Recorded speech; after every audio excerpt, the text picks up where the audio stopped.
दिल्ली भारत की राजधानी अपने इतिहास, संस्कृति और विविधता के लिए जानी जाती है, मगर इसकी गलियों में कई अनकही कहानियां भी बसी हुई हैं। ये कहानी एक ऐसी खौफनाक रात की है जिसने एक परिवार को हमेशा के लिए बदल दिया। ये कहानी वर्ष 2005 की है। एक सामान्य सा परिवार वर्मा अपने नए घर में शिफ्ट हुआ था। घर सुंदर था, दिल्ली के पॉश इलाके में स्थित था, मगर इसके पीछे छिपा था एक भयानक रहस्य। वर्मा परिवार ने अपने नए घर में प्रवेश किया।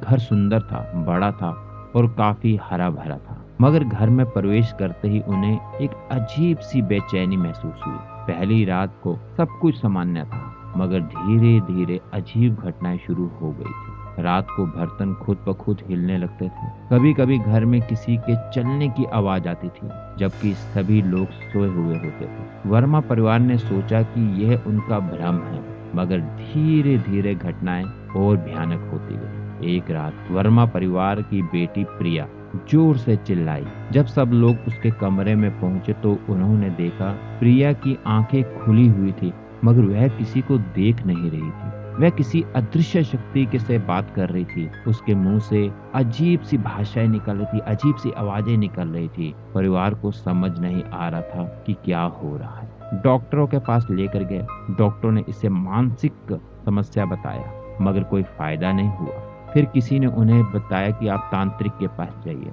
परिवार ने एक तांत्रिक को बुलाया। तांत्रिक ने बताया कि इस घर में एक आत्मा है जो प्रिया के शरीर पर कब्जा करना चाहती है। तांत्रिक ने बताया कि यह आत्मा एक महिला की है जो इस घर में कई साल पहले मारी गई थी।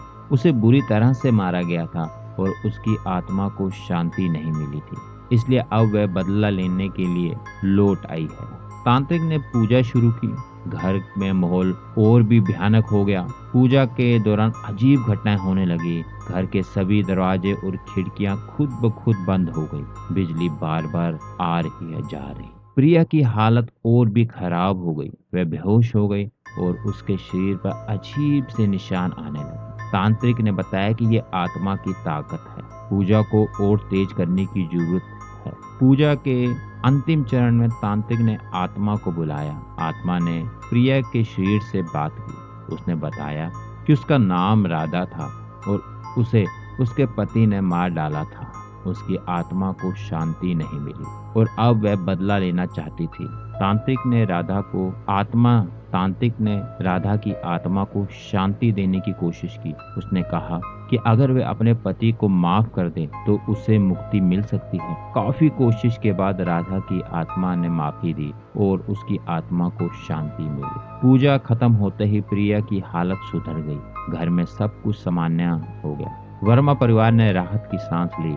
उन्होंने उस घर को छोड़ दिया और दूसरी जगह शिफ्ट हो गए, मगर वह खौफनाक रात और राधा की आत्मा की कहानी हमेशा उनके दिल में बसी रही। ये कहानी एक उदाहरण है कि कैसे कभी कभी अनजाने में हम ऐसी जगह पहुंच जाते हैं जहां कुछ बुरा बुरा घटित हुआ होता है। ऐसी घटनाएं हमें याद दिलाती है कि दुनिया में कई रहस्यमय और अदृश्य शक्तियां हैं जिनसे हमें सावधान रहना चाहिए।